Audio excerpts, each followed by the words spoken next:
welcome to Mr. Randy's Wine and Spirits. I am Mr. Randy, and that is a bulky behemoth right there. Welcome to Mr. Randy's Wine and Spirits. I am Mr. Randy. Here we are again with another off-the-rip episode. If you're new to the channel, hello, welcome. Come on in. All my returning viewers, you know how we do. Good to see you. Come on in. Let's teach these newbies how we do it.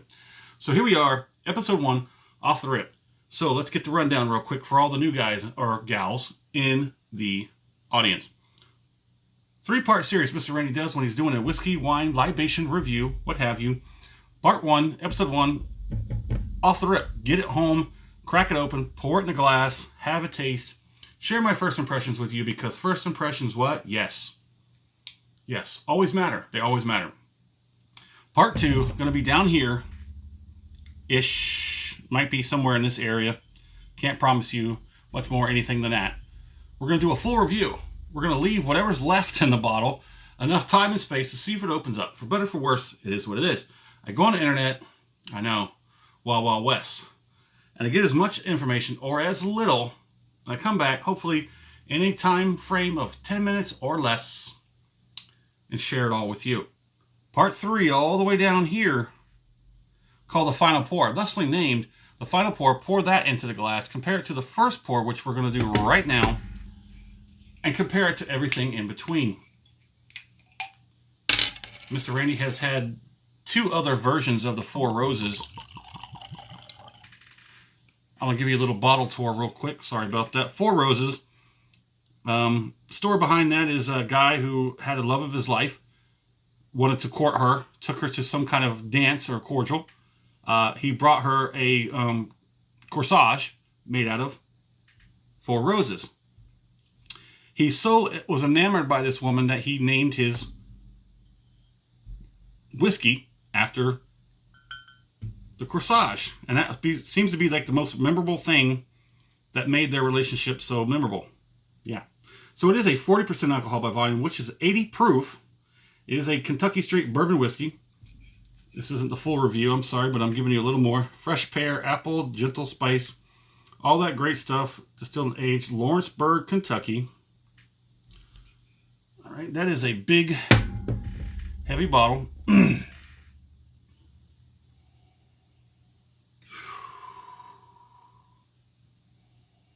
It's very light. It is only a 40% or an 80 proof.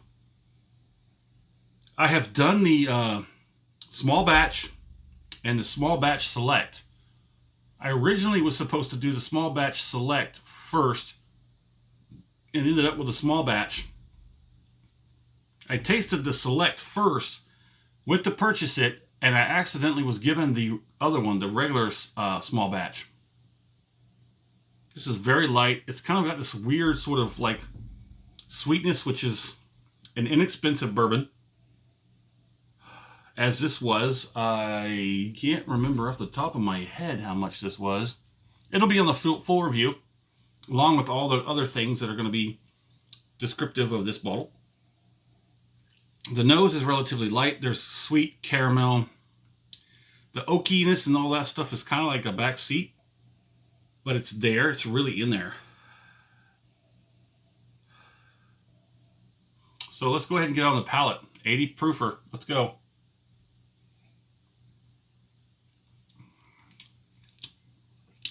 There's the spice. Viscosity is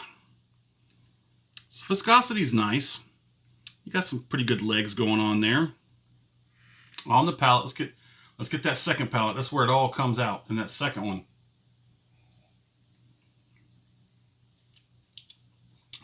one. It's very light. The palate is also light.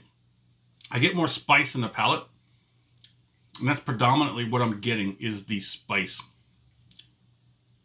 I haven't got any heat building up in the background yet, but it's very light. I don't want to necessarily say it's on the watery side, but it's a little light. Viscosity is okay. It transfers-ish well.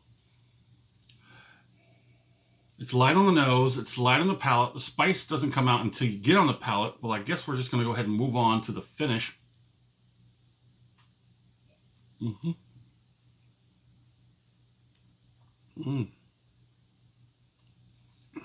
See all that? Go ahead and finish that up. I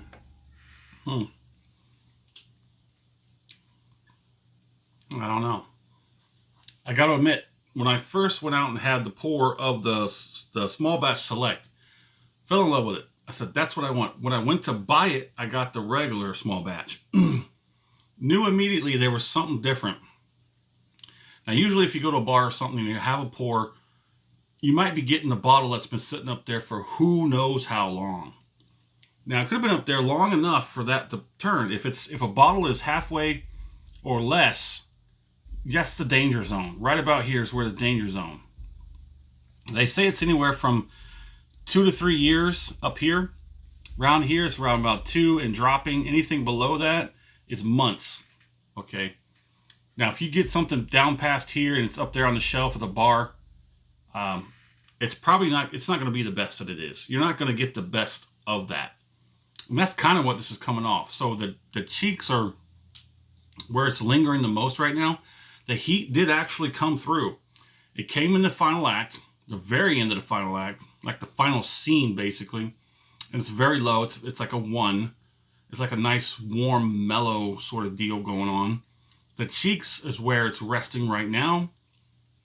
Tongue is pretty much done. It was done a while ago. This is very mellow, very light. Not a lot of excitement. Not a lot of promises here other than it's a bourbon. It's 80 proof. It's not offensive. So let's hope that this sort of balances out. Mellows, I don't want to say mellow out a bit more, but I think it's not really well-rounded at the point right now. I think there's a lot of rough edges here to be smoothed out. So I hope you join me back here again at the halfway point for the full review. See how this turns out. If you've tried the 4 Roses, let me know in the comments. And as always, thanks for stopping by here at Mr. Randy's Wine and Spirits. Let's see how this one turns out.